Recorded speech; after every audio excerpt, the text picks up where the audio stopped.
Hello guys, நான் உங்கள் anime man. Dragon பால் series after Coco டெத்துங்கிற இந்த ஒரு சீரீஸை நம்ம தொடர்ந்து கவர் பண்ணிட்டு வரோம். அது இதில் 7th எபிசோடாக இருக்குது. இதை பற்றி தான் இந்த வீடியோவில் பார்க்க போகிறோம்.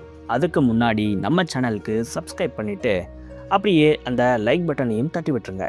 நம்மளுடைய பேக்கப் சேனலும் இருக்குது, மறக்காமல் அதுக்கும் சப்ஸ்கிரைப் பண்ணி வச்சுக்கோங்க. லிங்க் டிஸ்கிரிப்ஷனில் இருக்குது. நம்மளுடைய பேக்கப் சேனலில் தொடர்ந்து பொருட்டோ ரிலேட்டடான கண்டென்ட்ஸ் எல்லாமே வந்துட்டுருக்கு. இதை நீங்கள் மிஸ் பண்ணிக்கக்கூடாதுன்னு நினச்சிங்கன்னா பேக்கப் சேனலுக்கு மறக்காமல் சப்ஸ்கிரைப் பண்ணி வச்சுக்கோங்க. லாஸ்ட் எபிசோடில் என்ன நடந்துச்சுங்கிறத நான் சொல்ல போகிறதே இல்லை. ஏன்னா லாஸ்ட் எபிசோடில் என்ன நடந்துச்சுங்கிறத ஒரு நிமிஷத்துக்கு நான் சொல்லிகிட்டு இருக்கும்போதே அது பழைய வீடியோன்னு நினச்சி நிறைய பேர் கமெண்ட்ஸ் எடுத்துட்றீங்க. நிறைய பேர் அந்த வீடியோவையே ஸ்கிப் பண்ணிவிட்டு போய்ட்றீங்க. அதனால் லாஸ்ட் எபிசோடில் என்ன நடந்துச்சுங்கிறத நீங்கள் லாஸ்ட் எபிசோடை போய் பார்த்தே தெரிஞ்சுக்குங்க. இந்த வீடியோஸ் எல்லாத்தையும் ஒரே பிளேலிஸ்ட்டில் ஆட் பண்ணி அதோடைய லிங்க்கையும் நான் டிஸ்கிரிப்ஷன்லேயே கொடுத்துருக்கேன். அதனால் அது எல்லாத்தையும் பார்த்துட்டு இந்த எபிசோடை பாருங்கள். அப்போ தான் உங்களுக்கு இந்த கதை ரொம்பவே நல்லா புரியும். ட்ரங்க்ஸுடைய பயங்கரமான புலம்பலுக்கு அப்புறம் அவருடைய வழியிலேயே போய் புல்மா அவரை ஃபிக்ஸ் பண்ணியிருப்பாங்க. சூப்பர் டிராகன் பால்ஸை அடைஞ்சி இந்த யூனிவர்ஸை எப்படியாச்சு மாற்றணும், என்னுடைய அழிஞ்சு போன அந்த ஒரு யூனிவர்ஸை கொண்டு வரணும்னு நினச்சிக்கிட்டு இருந்த ட்ரங்க்ஸுடைய தாட்ஸ் எல்லாத்தையுமே புல்மா மாற்றி அவரை ஒரு வழியாக டைம் கேப்சூலில் போட்டு வீட்டுக்கே அனுப்பிச்சிருப்பாங்க. இவங்க இங்கே பிஸியாக இருக்கிற இந்த ஒரு வேலையில் அவங்களுடைய ஹிடன் லேப்குள்ளே ஒரு ஆள் நுழையிறாங்க. அது வேறு யாருமே இல்லை, நம்மளுடைய ஃப்ரீஸா தான். ஃப்ரீஸா உள்ளே வந்த உடனே என்ன சொல்கிறாருன்னா, இந்த வெஜிடாவையும் கோகுவையும் எனக்கு இப்போவே கொல்லணும் போல் இருக்குது. அவனுங்களோட மட்டும் விடக்கூடாது, அவங்களுடைய ஃபேமிலியையும் எனக்கு இப்போவே கொல்லணும் போல் இருக்குது. ஆனாலும் நம்மளுடைய பிளானுக்காக இதெல்லாம் நான் பண்ணாமல் தவிர்க்கிறேன்.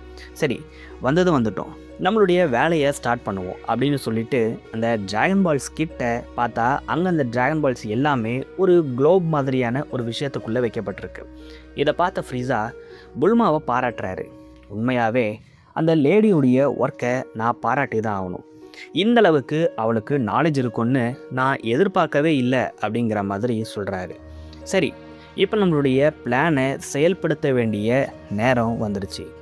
ஆல்டோ, குரிஸா எல்லாருமே இங்கே வாங்கங்கிற மாதிரி சொல்ல இவங்க 2 பேருமே அங்கே வந்து நிற்கிறாங்க. அப்போது ஃப்ரீஸா மைட்டி டிராகனை சமன் பண்ணுறாரு. சமன் பண்ணிவிட்டு அதுக்கிட்ட ஒரு விஷயம் கேட்குறாரு. ஷென்ரான், எங்களுக்காக நீ ஒரு விஷயத்தை பண்ணணும்.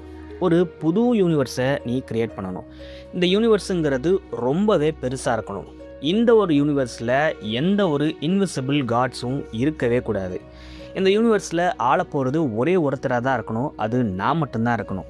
என்னை யாராலையுமே அழிக்க முடியாத அளவுக்கு எனக்கு பவர்ஸ் இருக்கணுங்கிற மாதிரி ஃப்ரீஸா ஒரு விஷயம் கேட்குறாரு. அது மட்டும் இல்லாமல் நீ என்னன்னு செய்யப்பட்டிருக்கங்கிற மாதிரி நான் கேள்விப்பட்டேன். உன்னுடைய பவர் என்னங்கிறத இப்போ நீ காட்டுங்கிற மாதிரி ஃப்ரீஸா சொல்கிறாரு. இதை கேட்ட உடனே ஷென்ரான் அதோடைய பவர்ஸை காட்ட ஸ்டார்ட் பண்ணுது. கட் பண்ணால் நமக்கு புல்மாவை காட்டுறாங்க. நான் முன்னாடி சொன்னல, ட்ரங்க்ஸ் அவரை வழி அனுப்பி இவங்க வச்சுக்கிட்டு இருக்காங்க. அப்போது திடீர்னு கிளைமேட் எல்லாம் மாறுது. சடனாக வானத்துடைய கலரே கூட மாறுது. இதை பார்த்த புல்மா இங்கே ஏதோ ஒன்று சரியில்லைங்கிற மாதிரி சொல்லிக்கிட்டு இருக்காங்க.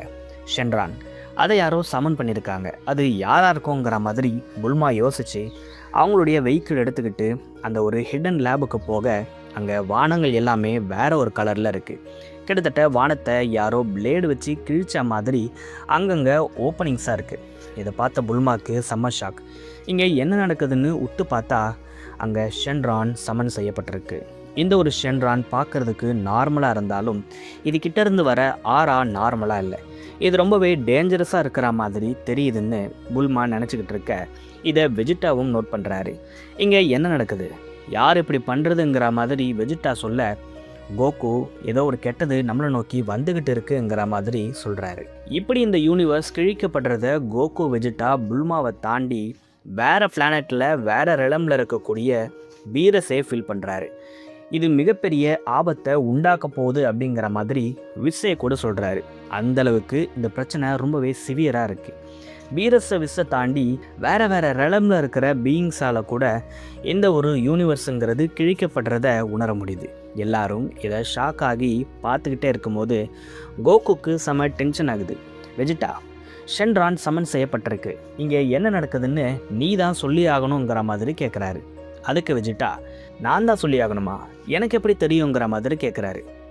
ஆனால் நடக்கிற இந்த ஒரு விஷயங்கள் ஏர்த்தை மட்டும் அஃபெக்ட் பண்ணாமல் மொத்த யூனிவர்ஸையுமே அஃபெக்ட் பண்ணுது.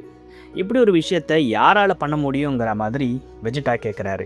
அது மட்டும் இல்லாமல் நம்ம ஏர்த்தில் இருக்கக்கூடிய ஷென்ரானால் இதை கண்டிப்பாக பண்ணவே முடியாது. இது ஷென்ரானுக்கும் மேலே ஏதோ ஒன்று தான் இப்படி ஒரு ஆபத்தை நம்மளுடைய யூனிவர்ஸ்க்கு விளைவிச்சிட்டு இருக்குங்கிற மாதிரி வெஜிடா சொல்கிறாரு. அப்போ புல்மா திடீர்னு அவருக்கு பின்னாடி வராங்க. இதை பார்த்த வெஜிடா, புல்மா நீ பின்னாடியே எது, ஏன்னா ஒரு மிகப்பெரிய ஆபத்து நம்மளை நோக்கி வந்துக்கிட்டு இருக்குங்கிற மாதிரி வெஜிடா சொல்கிறாரு. அவர் சொல்லிக்கிட்டே இருக்கும்போது அவருக்கு ஒரு சில விஷயங்கள் புரியுது. என்னென்னு பார்த்தோன்னா, இந்த டிராகன் பால்ஸ் எல்லாத்தையும் எடுத்து பத்திரமா ஸ்டோர் பண்ணி வச்சுருந்ததே புல்மா தான். இப்போது ஷென்ரான் சமன் செய்யப்பட்டிருக்குன்னா அதுக்கு காரணம் புல்மாவாக தான் இருக்க முடியும்.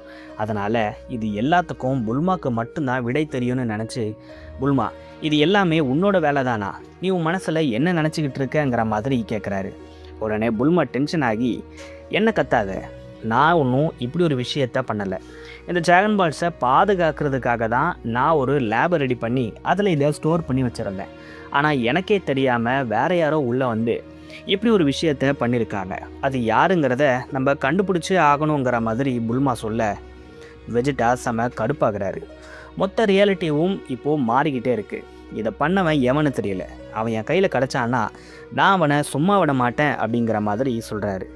இப்போ புல்மா என்ன சொல்கிறாங்கன்னா, ஏர்த்தில் இருக்கக்கூடிய டிராகன் பால்ஸாலையும் ஷென்ரானாலையும் இப்படி ஒரு விஷயத்த பண்ண முடியாது. ஆனால் நான் இதுக்கு ஆம்ப்ளிஃபயர்ஸை யூஸ் பண்ணி இதோடைய பவர்ஸை என்ஹான்ஸ் பண்ணி வச்சுருக்கேன். இந்த ஒரு என்ஹான்ஸ்மெண்ட் எப்படி நடக்குதுன்னா, இந்த ஒரு டவர் மூலமாகவும் அதில் இருக்கக்கூடிய ஆண்டனா மூலமாகவும் மட்டும்தான் நடக்குது. ஸோ இந்த டவரையும் இந்த லேபையுமே அழிச்சிட்டா கூட இந்த ஒரு பவர்ஸுங்கிறது ஒர்க் ஆகாது.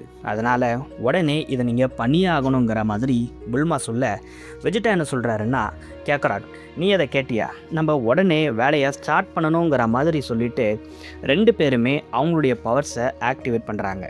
இந்த ஒட்டுமொத்த லேபையுமே நம்ம அழிச்சிடுவோங்கிற மாதிரி 2 பேரும் சொல்லிவிட்டு அவங்களுடைய பவர்ஸை யூஸ் பண்ண ஸ்டார்ட் பண்ணுறாங்க. வெஜிடா ஒரு மிகப்பெரிய பவர் பிளாஸ்ட்டை உருவாக்குறாரு. அதர் சைடில் கோகு ஒரு சூப்பரான கமயமையாவை போட ரெடி ஆகிறாரு.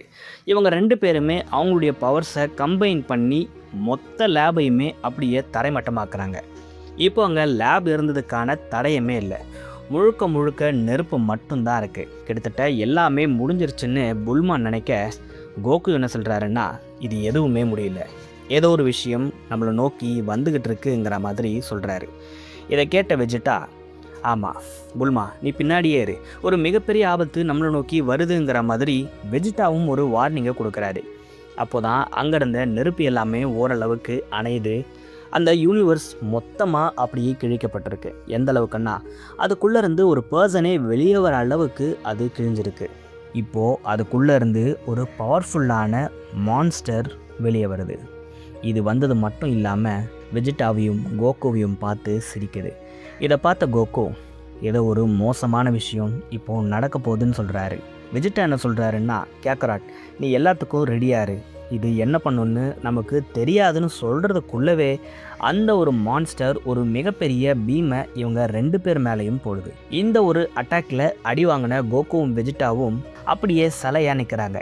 இவங்களை சுற்றிலும் ஒரு வித்தியாசமான நெருப்பு எரிஞ்சுக்கிட்டு இருக்கு. இந்த ஒரு அட்டாக்குடைய சைடு எஃபெக்ட் என்னென்னா, அடி வாங்கினவங்களால மூவ் பண்ணவே முடியாது. ஆமாம், வெஜிடாவும் கோகுவும் இப்போ அப்படியே சிலை மாதிரி நிற்கிறாங்க. அவங்களால எதுவுமே பண்ண முடியாது. அல்ட்ரா இன்ஸ்டிங்க்டை ஆக்டிவில் வச்சுருந்த கோகுவால் கூட இந்த ஒரு அட்டாக்கை டாச் பண்ண முடியல. அந்தளவுக்கு ஃபாஸ்ட்டாக இந்த ஒரு மான்ஸ்டர் அட்டாக் பண்ணியிருக்குங்கிற மாதிரி கோகு சொல்லிக்கிட்டு இருக்காரு. இப்போ அந்த மான்ஸ்டர் பேச ஸ்டார்ட் பண்ணுது. உங்கள் 2 பேருடைய பவர்ஸும் ரொம்பவே சூப்பராக இருக்குது, அதுக்காக நான் உங்களை பாராட்டுறேன். அப்புறம் அந்த பர்பிள் கலரில் இருக்கக்கூடிய நீ, உன்னுடைய பவர்ஸ் ரொம்பவே சூப்பராக இருக்குது. உன்கிட்ட அதிகமான டார்க் நேச்சர் இருக்கிறத நான் நோட் பண்ணேன். உன்னுடைய பாடியை நான் டேக் ஓவர் பண்ணால் நீ ரொம்பவே சூப்பராக இருப்ப. நீ எனக்கு பர்ஃபெக்டான ஹோஸ்டாகவும் இருப்ப.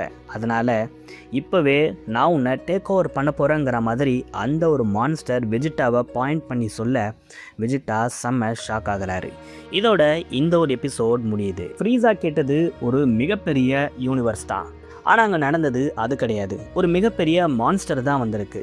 எந்த ஒரு மான்ஸ்டர் வந்திருக்குன்னா இப்போது ஃப்ரீஸாக்கு என்னாச்சு, மற்ற யூனிவர்ஸ் எல்லாத்துக்குமே என்னாச்சு? ஏன்னா கிளியராக நமக்கு தெரியுது எல்லா யூனிவர்ஸும் பிரிஞ்சு போயிடுச்சுன்னு. இப்படி இருக்கும்போது மற்ற யூனிவர்ஸை சேர்ந்தவங்கெல்லாம் என்னானாங்க? இது எல்லாத்தையும் விட கிராண்ட் ப்ரீஸ்ட், ஜெனோ, ஏஞ்சல்ஸ் இவங்களுக்கெல்லாம் என்னாச்சு, கிராண்ட் ப்ரீஸ்டோடைய டெத்துக்கு இதுதான் ஸ்டார்டிங் பாயிண்ட்டாங்கிற எல்லாத்தையும் நான் உங்களுக்கு அடுத்த எபிசோடில் சொல்கிறேன்.